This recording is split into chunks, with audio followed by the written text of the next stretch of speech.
Hello. Hello. I hope this is working. I'm trying the microphone today. And I'm mainly here because I want to comment on a bunch of comments that people left on the last video, which I think were really, really cool. And I want to try and comment on them. Yeah. I'm going to talk about them like abstractly. I never know whether to mention the names of people who comment. I don't know who wants to stay anonymous or not.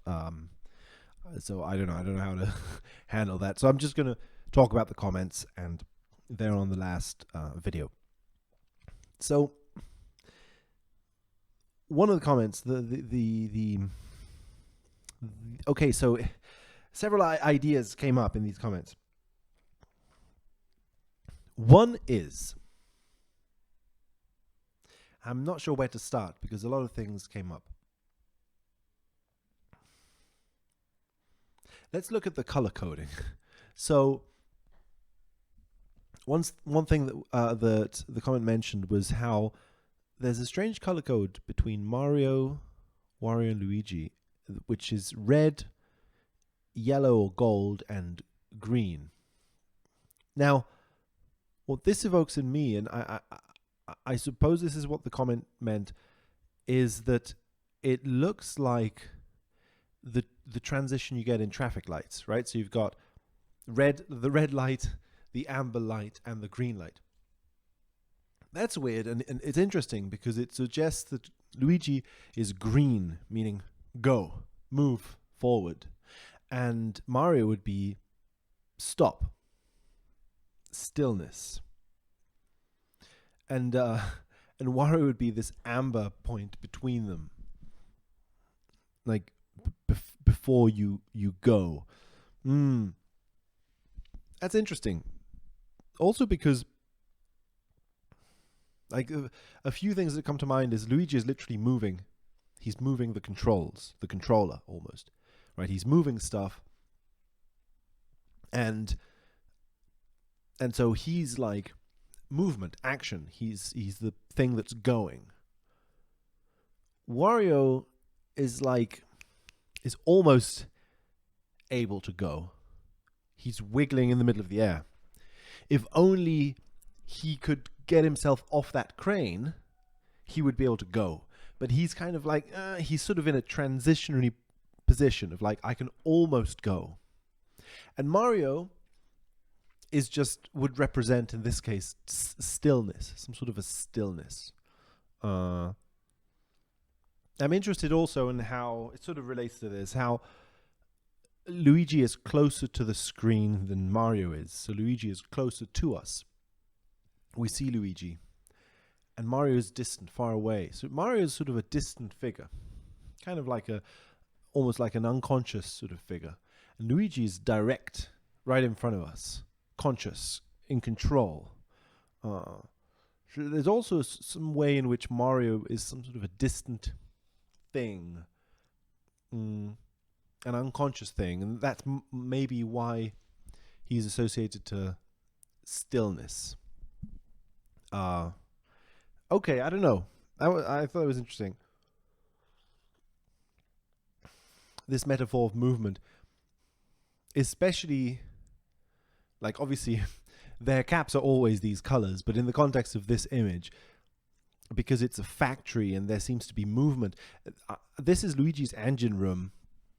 It's really funny because I didn't expect I would have to analyze Mario Party when I started looking at this, but I'm realizing now, reading the wiki and stuff, that like I need to analyze Mario Party, so I need to look into it. It's a game I'm not very familiar with. It's a game I didn't play much and I never owned. I only played it like at other people's houses and stuff. I have sort of distant memories of it. But it looks really cool and really like, there's something about it that's heavy, I think. As tends to happen, I think, with games that are not very plot-centric, is that everything else, the promotional images and stuff, is charged. Because it's not plot-centric, a lot of the plot narrative is included in like the extra material. and that makes it weirder because it's non-linear. It's telling a story in a very non-conventional way, in a sense. It's conveying its meaning symbolically. So, anyway, I say this because I wasn't expecting to analyze Mario Party, but apparently, right, this is Luigi's engine room. It's one of the boards in the game. I didn't even know this when I started looking at this image, analyzing this image. It's one of the boards you're playing on, and apparently, the whole idea is that there's an engine at some point, I think, in the center of the board. And the idea is to turn it on or something. Something revolves around this engine. So it's movement. I think the manual even says something about it being unknown, what it does or where it comes from or where it moves. So it's sort of an unknown movement thing that Luigi is in control of in this image. In this image, Luigi is like, there's something about the movement of this machine, of this factory, that's in Luigi's control. Okay. Then, sort of related to this, another thing that one of the comments mentioned, I thought is very cool, is the resonance between Mario and the different characters. So there's Donkey Kong as a past rival, an old rival. On the one hand, Luigi is not Luigi. Yoshi is the steed, the right, who he's riding to travel, and then Peach as the lover, and one thing that made me think as well is that, so the, yeah, I won't get ahead of myself here. The comment mentioned how there was also some interesting thing going on here where Donkey Kong is holding what should have happened. So this is the past, you know. This has been left in the past. It's what was planned, right? I can't remember how the comment said it well. Right. Donkey Kong, it's about how the situation should have played out. So what should have happened is that these pipes should have been elevated. That's what should have happened, you know? And so it relates to the past. Peach is worrying. Therefore, she's worrying about what might happen. What might happen? What might happen is that Wario might fall, right? That's why she's worried, because it's an unstable situation. It's a risky situation, and therefore it's a situation that could potentially lead to some catastrophic consequences. And so there is worry towards those catastrophic consequences. But those catastrophic consequences have not yet happened. They're possibilities in the future. You could read it that way, right? She could be literally worried about what's happening right now. But I think worry often expresses like, this is a dangerous situation because it could go wrong, you know? Because at the moment, no one is actually getting hurt and so on. So she's focusing on the future. That's very interesting. Like that is really interesting, because I think that is like almost, you could say, that's materially in the image. That's one of those things that I think is Donkey Kong is still holding this thing. So it's like Donkey Kong is still attached to this idea of the past, of what should have happened. No, you should have taken this. Peach is still attached to this idea of what will happen in the future, or what should happen in the future. You know? So she's worried. He's sort of concerned about what should have happened, future, past. And then Yoshi would represent the present. And truly, in a sense, again, the comment said, Yoshi is bringing attention to the result of the situation going wrong. So that's literally it. It's funny. Yoshi, by extending an arm, is placing focus on what's happening. It's like, not only is it an arm of help, maybe, like, reaching out, but it's also an arm of showing it. Like, look, this is what's happening right now. So we could say that Peach is more concerned with what could happen in the future, Donkey Kong with what could have happened in the past, and Yoshi is like, this is what is happening right now, or what could be happening right now, or something, So there's a lot there, but then connected with the idea that we mentioned before of Donkey Kong is the first rival, the comment says, and Peach is his lover. So Donkey Kong is the past also, because he's the first rival. So he's the old rival. He's the person Mario first fought against in the past, right? He's an old rival. Yeah, he's like the first Mario game, Donkey Kong, right? Which also takes place in a similarly kind of factory-like setting, if I remember correctly. And then the idea would be that Peach is the future also. So Donkey Kong is the past, and Peach is the future because she's Mario's lover, but in a way that is sort of, I would claim it's always left potential in this saga, right? Because Mario is constantly, like, in a sort of medieval knight kind of way, constantly going towards the loved one, It's a sense of, I'm constantly going towards Peach, but never quite uniting in love, never sort of fully loving each other, because that wouldn't be the adventure. The adventure is like, right, there's something about that. So it's almost like Peach is this future goal, Peach has been kidnapped by Bowser, I must go and rescue her. So it's always an event in the future. It's what's on Mario's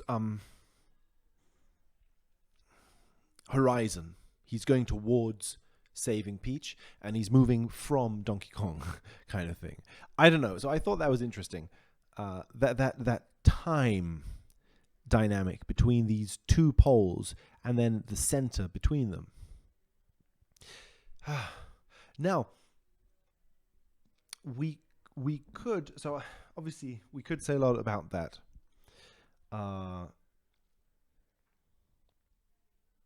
But at the time being, for the time being, I'll focus on another thing one of the comments said, which is, we're dealing with plumbers mainly, right? And this is a place filled with pipes. So it's a factory, but these are pipes, essentially. You don't know what the factory is doing, but it's clearly like stuff is being moved around through pipes. Excuse me. And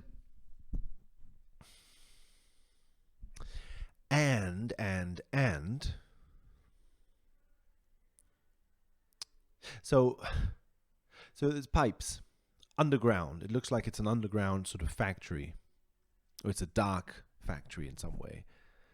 And and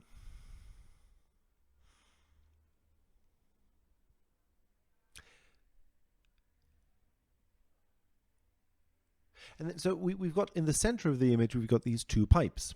They sort of cut the image in half. We've got two pipes, and then Luigi's controlling two levers, and then we've got two buttons here, which seem to be connected to two pipes as well. This sort of strange, like two thing with two pipes, two whatever, and then it's interesting because, of course, the image is so clearly divided into two parts, I think. We have Mario and Luigi as brothers. So there's two in that. But I also noticed the other day, and I would like to make a test of this. I wonder if you cut this image in half in a pixel perfect way, I'm pretty sure Peach would not be cut. You wouldn't. You can't see my hand.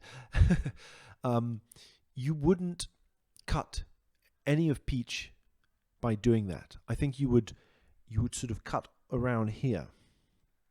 And therefore what you were doing is you divide the image in two parts, I think.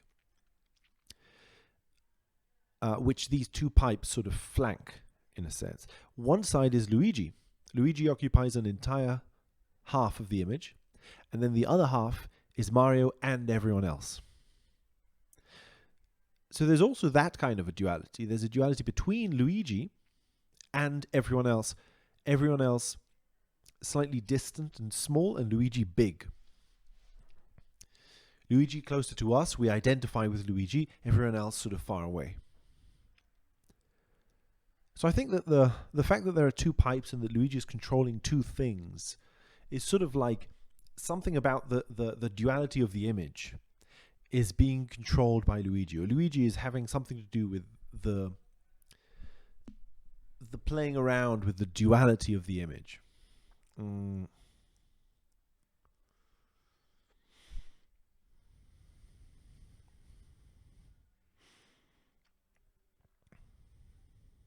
After all, like, Luigi is Mario's brother. That's how it's presented. It's not often presented that Mario is Luigi's brother, right? So that's also part of the interplay, that Luigi becomes the brother. Luigi becomes like the second one, the duplicate. Mario's like the one, and then Luigi's like bloop, this dividing into two. But in this image, Luigi is one. You can't see my hands. Okay, Luigi is one in this image. He's one being, individual, and everyone else is scattered around into different people.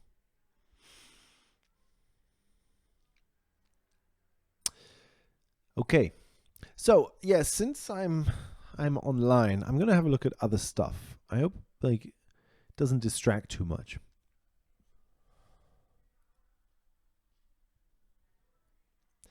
Okay, finally. So, I noticed the other day, looking at the other images for Mario Party, that something is going on. Okay, we're here. So, we saw that Wario in the other image was like in a precarious situation, and I noticed now that almost every single image has the same running idea. Wario is in a precarious situation. Wario's, not quite there. Wario is... this is maybe a subtle one. But Wario is sort of also hanging on to something. Here. I don't know. Yeah, it's not the best example. But Wario's sort of also hanging on to something in the way that he might be hanging from the hook in the other one. I think it occurs enough times to like here again, Wario has been stepped on or something and is falling down. Okay, so that seems to be happening. This is the only one where Wario is fully in control because it's his own level, perhaps. Okay, and then this one, the sense I get is that everyone's holding hands except Wario. Wario seems to have let go of the hand holding thing and is flying off into the sun. Okay. Now, so that maybe doesn't happen as strongly as I thought, but it's I think it's there enough. In enough of these pictures, we get this joke that Wario is the one that ends up falling or getting cream splashed on his body, or something like that, you know. So he's put in the sort of joke clown position. Again, he's not taken seriously, as one of the comments also mentioned. Like, Wario's not taken seriously. It's funny because that in a sense, that's literally what's happening in this image. Wario's not taken seriously in any of the images. He's the one that ends up being the butt of the joke, or the comic relief of the image.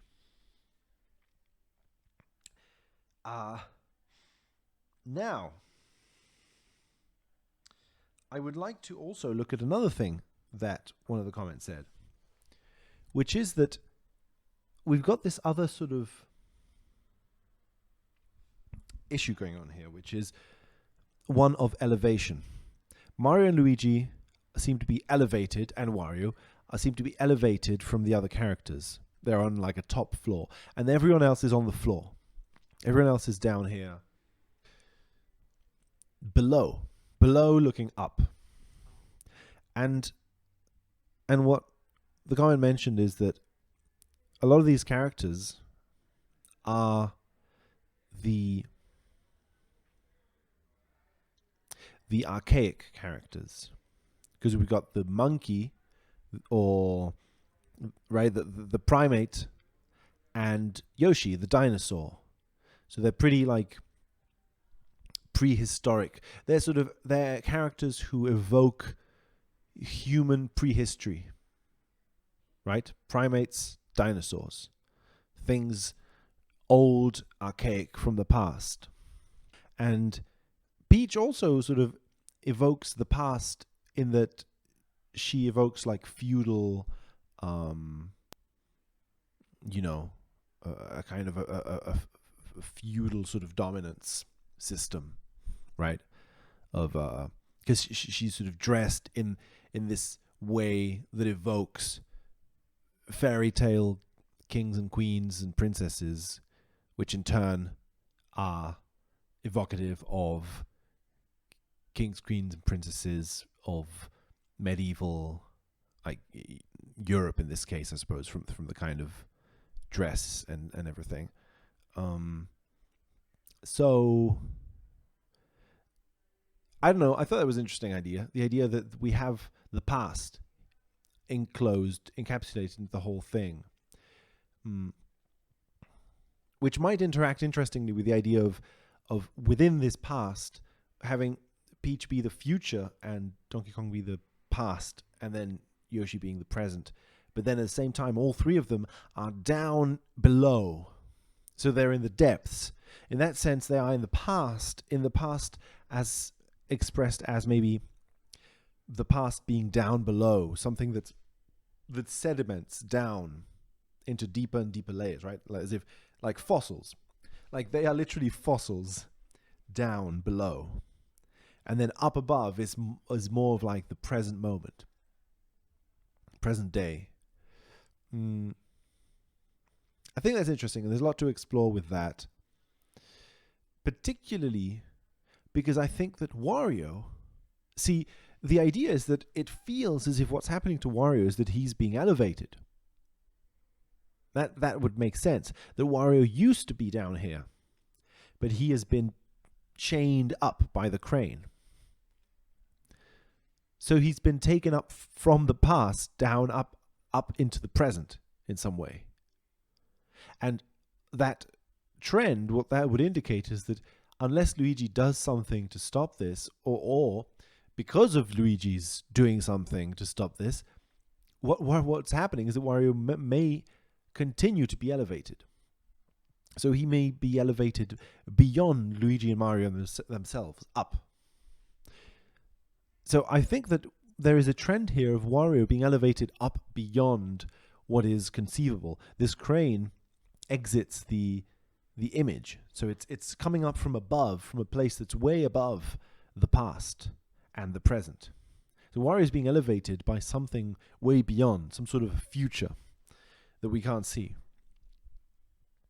I I like how that plays with the idea of a horizontal past-future axis and then a vertical past-future axis. Something I've always been interested in. The interplaying of different past-future axes, evoking different kind of things. And then, of course, connected with the idea of not only past, present, future as a movement, but as a stillness which begins to move and then completes movement and actually activates movement. You see?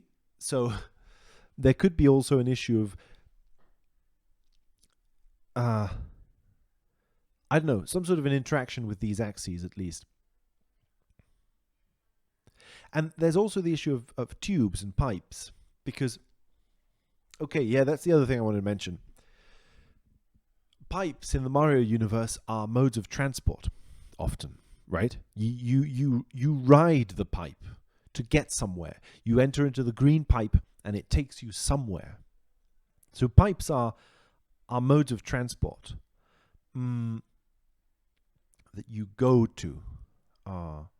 And they help you explore the depths, but you also go up into the sky with them, right? They help you explore things that are way beyond what is directly visible to you right now. So I'm interested in the idea that if there is this theme of pipes, that maybe, see, Yoshi is standing on what seems to be, I'm not sure if it's a pipe, but it's like a, I'm not sure what the technical word for this sort of thing would be. I've seen some of these, but it's like it's related to the pipes, right? It's like it has something to do with if there is liquid or water flowing through these pipes, this seems to be a valve of some kind or a pressure stopper or something. I'm pretty sure it has something to do with the idea of pipes. And so Yoshi is standing right on it and is aligned with Wario. So we have an alignment also, right, between Mario and Donkey Kong, Yoshi and Wario, and Peach and Luigi. And Yoshi, therefore, aligned with this seems such a central image. It's like a mandala or something. Like it's the center of the pipes. Like this is where the water comes from or is pressured by or something. I don't know. I get this sense that it sort of evokes the idea that what Wario is doing is it sort of implies, or it evokes the idea that Wario is climbing up the pipes, that Wario's climbing up the chain is equal to something climbing up the pipes. He's going to the same place as the pipes are going. The pipes are going up, he's going up. And Luigi's in control of this, and there's this possible duality between the pipes, as if there's Mario and Luigi, two, and then there's the two pipes. So it's almost like Wario, like Yoshi, is something that stands in between a duality, right? We have the duality between Donkey Kong and Peach, and Yoshi is like this central figure. And Wario is this central figure.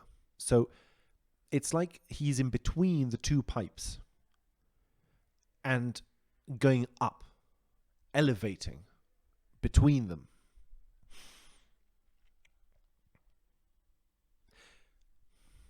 Like resolving the contradictions between these two and like elevating in some way. I don't know.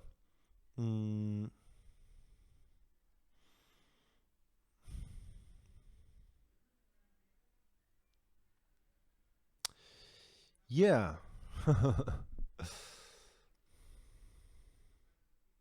This resonance between the characters too is interesting because Luigi is also worried. Like Mario is worried.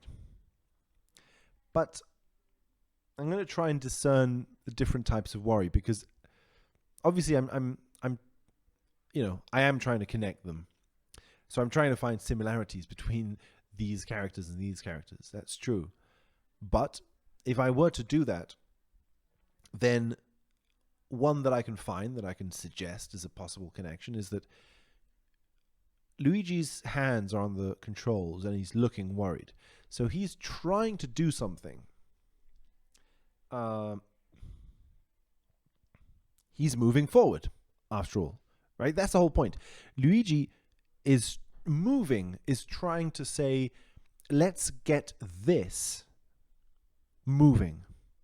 I'm going to use my controls to get Wario to move in the direction that I want him to move. And the direction I want him to move is a direction that prevents future catastrophe. You see what I mean?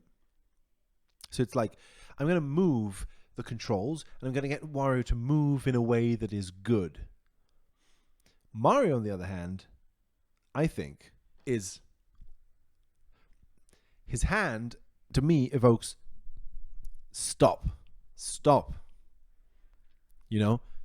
It's the typical sort of movement of like, no. It's no, as in don't move. Don't move. Or not don't move, but this shouldn't have happened. This shouldn't be happening. You know, it's like, oh no, Wario is moving, but he shouldn't be moving. He should be still.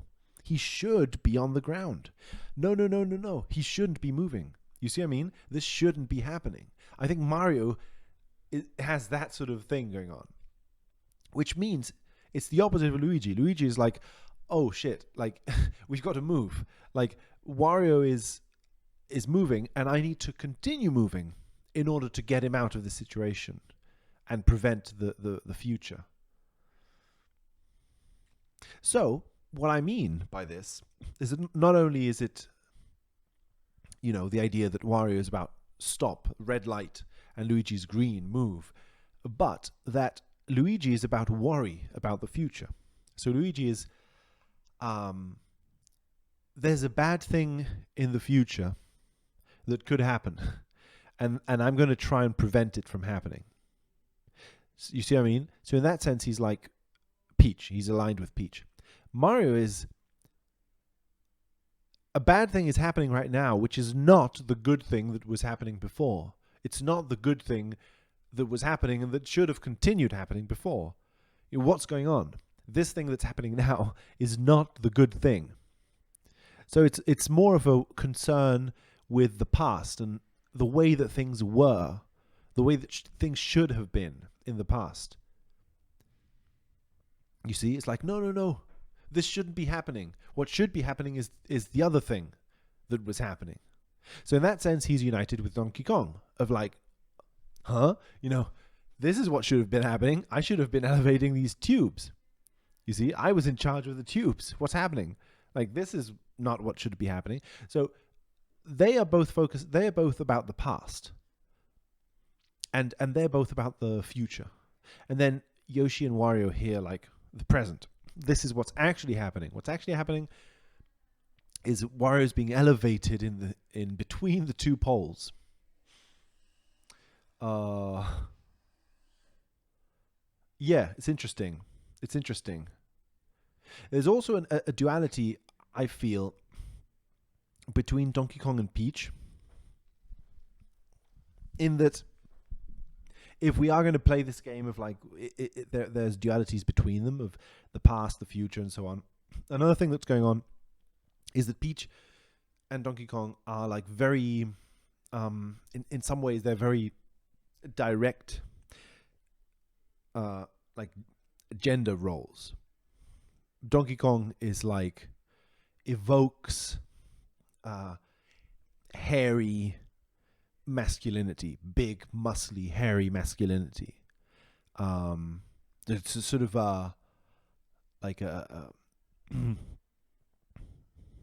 yeah, like that sort of a classic masculinity, sort of that typical sort of thing. And then Peach is this sort of idea of delicacy, pink, you know, these sorts of attributes towards femininity. I feel that they're both almost like these two types.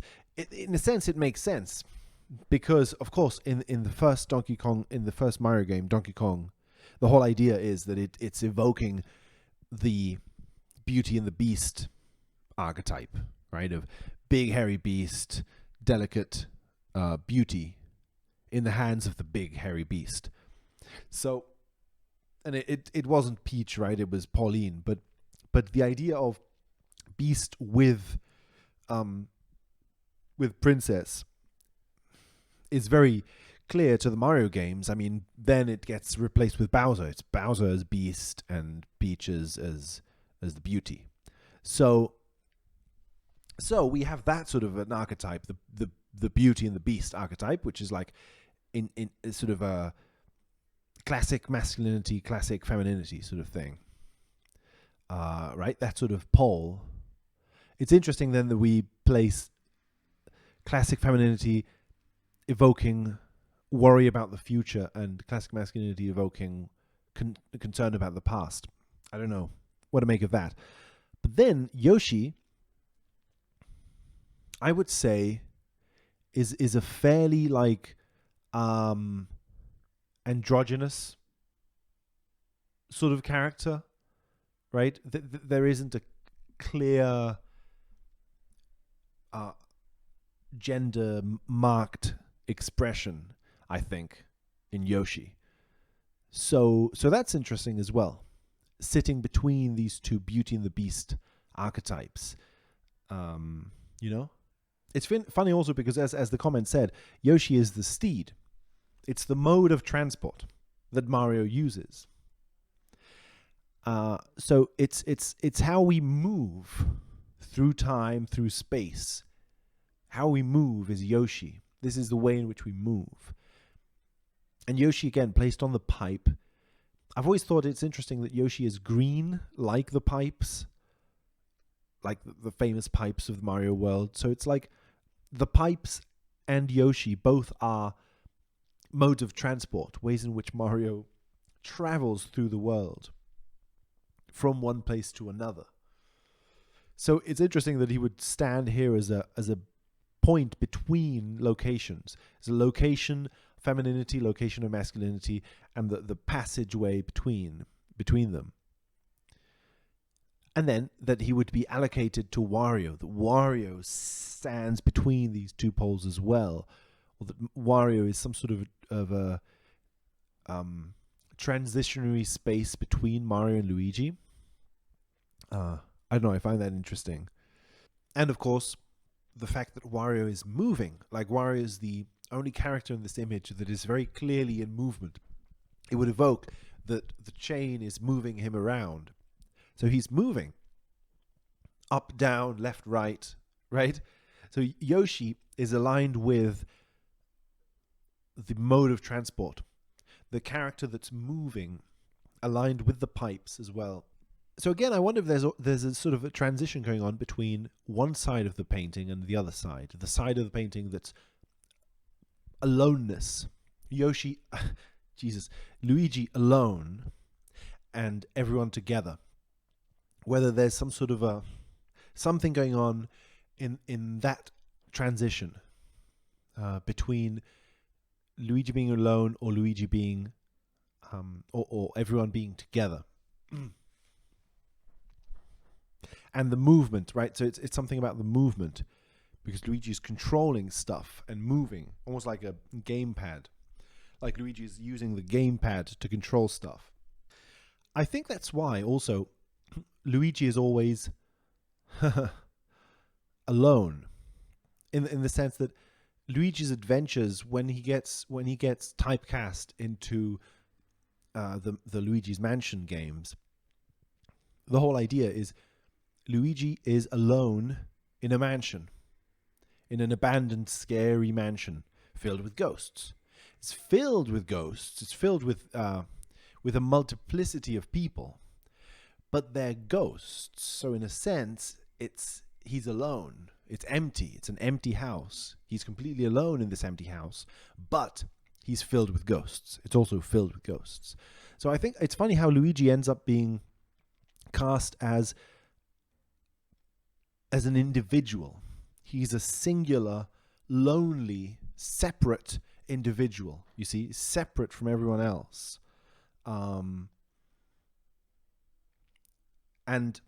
therefore an individual. in opposition to the multiplicity of forces and like monkeys, dinosaurs, Wario, like this multiplicity of things going on on the other side of the image. Right? It's completely different from Luigi. Completely different movement, different actions, different movements, different expressions. Right? Different gender expressions, different ages, different times. There's the past, the future. There's up and down. It's like almost like infinite multiplicity being controlled, and then here Luigi, gamepad, looking at it and sort of, oh no, like I've got to do something about it. This is interesting, this duality between Luigi and everything else, because it's as if Luigi is set apart from this, controlling with the gamepad.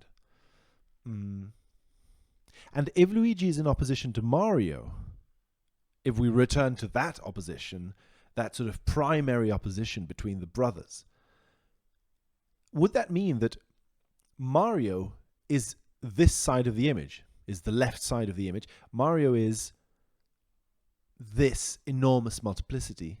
Luigi is this enormous solitude, Luigi's mansion. Luigi is solitude. Mario is some sort of a togetherness. That dissolves Mario's boundaries in an interesting way too. It makes Mario seem more like a distant little dot in a sea of action that Luigi is sort of looking at and controlling. As if Luigi is the one who controls the game, controls the gamepad, and is looking at the screen. Mario is on the screen, a tiny figure on the screen. Luigi is a big figure. We can identify with Luigi. Mario is a tiny little thing on the screen, the way he would be, right?